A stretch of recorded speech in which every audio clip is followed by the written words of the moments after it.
Not in a mean way. I just, or just the next time, because sometimes your friends do that to you. They say, oh, you shouldn't celebrate Christmas. And so just start singing Christmas songs to them. Maybe it'll draw them in. We reserve a few minutes to discuss current trends that you'd expect from reading Bible prophecy. Why emphasize prophecy? Merrill Unger said this: the revelation of future events may be needful in times of discouragement to awaken or sustain hope, to inspire confidence in the midst of general backsliding, to warn of evil threatening the faithful. All of those things certainly apply to our society today. We are futurists. That means that we interpret all unfulfilled prophetic passages as if they are future events that will literally happen globally in an apocalyptic context. Just about anyone in the world has some knowledge of the mark of the beast. It was predicted by the Apostle John in the Revelation. He wrote this: all, both small and great, rich and poor, free and slave, will receive a mark on their right hand or on their foreheads. No one will be able to buy or sell except one who has the mark or the name of the beast or the number of his name. And so there'll be some sort of a system by which you will have a personal identifier, and you won't be able to do anything, go anywhere, buy anything, unless you are tapped into that system. And at one point, you're going to have to swear allegiance to the Antichrist, to worship him literally, in order to participate. Those who will not will be severely persecuted and martyred. So could the mark be some sort of biometric technology? Well, that's what we would guess today. Biometrics are unique individual traits, such as retinal scans or fingerprints, that can be used to identify and transact commerce. It sort of fits the Bible's prediction. I read an article titled, "Your Face is or Will Be Your Boarding Pass."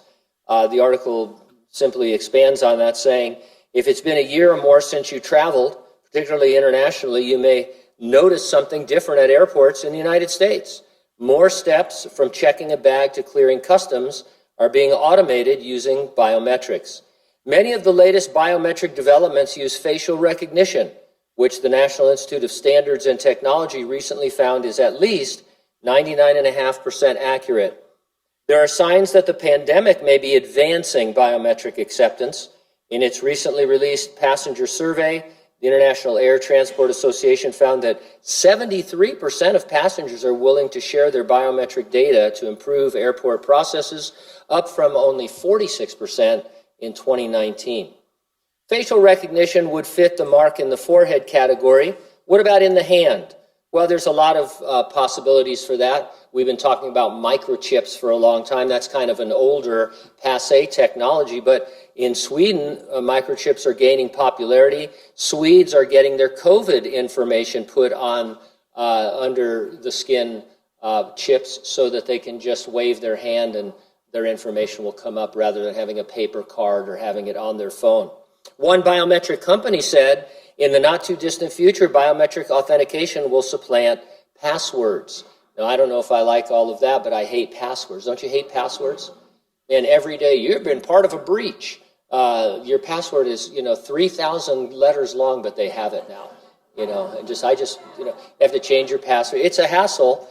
So, man, if they want to use my face, go for it.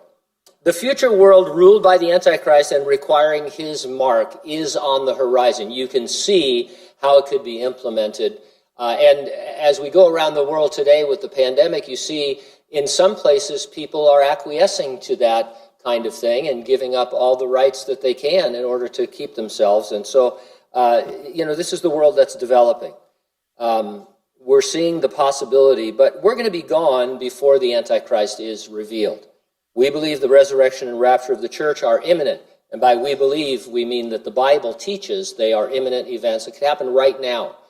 The resurrection of the dead in Christ, those of the church age, will be raised in their glorified bodies, and then we who are alive and remain will be transformed in a moment, in the twinkling of an eye, given our glorified bodies, and will be taken up to heaven to be with the Lord. At some point after that, the Great Tribulation unfolds, and then we return with the Lord at the end of those 7 years. So the question is, are you ready for the rapture? If not, get ready, stay ready, and keep looking up, because ready or not, Jesus is coming.